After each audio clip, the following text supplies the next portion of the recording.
Təəssüf ki, Azərbaycana qarşı dezinformasiya kampaniyası bu gün də davam edir. Ermənistan tərəfi yalan xəbərlərlə dünya ictimaiyyətini aldatmağa çalışır. Azərbaycanla Ermənistanın sülh danışıqları getdiyi bir anda Ermənistan son günlər yenə də sərhəddə yeni bir münaqişə yaratmağa çalışır. Onlar son bir neçə gündə dəfələrlə Azərbaycanın mövqelərini atəşə tutub.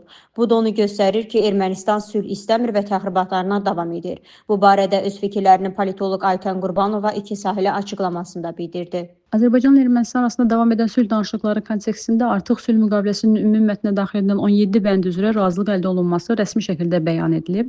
Bu kifayət qədər önəmli bir mərhələdir, amma çox təəssüf olsun ki, bu mərhələdə sülh müqaviləsinin imzalanması ilə bağlı həlledici məqamın yetişdiyini ifadə edə bilmirik. Çünki Ermənistan tərəfinin qeyri-konstruktiv mövqeyi və işğalçılıq ideologiyasını daim aktiv saxlamaq istiqamətində ideoloji təbliğatı davam etməkdədir. Ermənistan mütəmadi olaraq hərbiləşdirilir. Hindistan, Kanada, Fransa kimi dövlətlər Ermənistana müdafiə adı altında hücum xarakterli silahların ötürülməsi istiqamətində kifayət qədər intensiv addımlar atırlar və eyni zamanda Ermənistan fərqli platformalarda Azərbaycanı hədəf göstərəcək sülhi imitasiya oyunu da davam etdirməkdədir. Çünki Ermənistan və onu himayə edən tərəflərin, siyasi qüvvələrin əsas hədəfi ondan sülh göyərçini yaratmaq, dünyada humanizm, sülh yönümlü hər hansısa bir formada mövqe nümayiş etdirən bir dövlət imici formalaşdırmaq istiqamətində addımlar atmaqdır ki, bunun da əsas hədəfi natamam sülh müqaviləsinin imzalanması ilə bağlı Ermənistan tərəfindən istəkli olduğunu göstərmək, Azərbaycanın sülhdən yayılması ilə bağlı hər hansısa bir təəssürat yaratmağı özündə ehtiva eləyir. Azərbaycanın ilk gündən sülh müqaviləsi ilə bağlı kifayət qədər konkret mövqeyi var və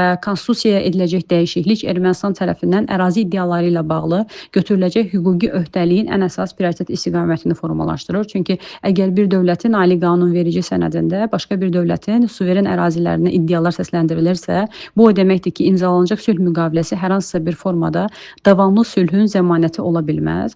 Digər tərəfdən Ermənistan bu günə qədər götürdüyü öhdəliklərin heç birini icra etməyib. Zəngəzur dəhlizinin açılması ilə bağlı üç tərəfli bəyanatın 9-cu bəndində təsbit olunan müddəa hələ də yerinə yetirilməyib. Həmçinin Ermənistan tərəfindən gözlənilən ən əsas addımlardan biri də ATƏT Minsk qrupunun ləğv olunması ilə bağlı Azərbaycanla birlikdə ATƏT-ə müraciət ünvanlanması istiqamətində konstruktiv mövqe nümayiş etdirilməsidir. Ermənistan arasında fəaliyyət göstərən Avropa İttifaqının dırnaqarası müşahidə missiyasının fəaliyyətinin dayandırılması ilə bağlı müddəa sülh müqaviləsinin 17 bəndi daxilində ifadə olunsa da, hələ də bu razılığın real addımlarla müşahidə edildiyini biz aydın şəkildə görə bilmirik. Çünki həmin missiya kəşfiyyat missiyası Ermənistan arasında fəaliyyət göstərir və bu o deməkdir ki, sözlü bəyanatlar hər hansısa bir formada Ermənistan tərəfindən əməli addımlarla müşahidə edilmir və digər tərəfdən Ermənistan tərəfinin şərti sərhəddə atəşkəsin pozulması istiqamətində təxribat addımları da davam etməkdədir. Bütün bu hadisələrin inkişaf xronikasına nəzər yetirəndə biz aydın şəkildə müşahidə edə bilirik ki,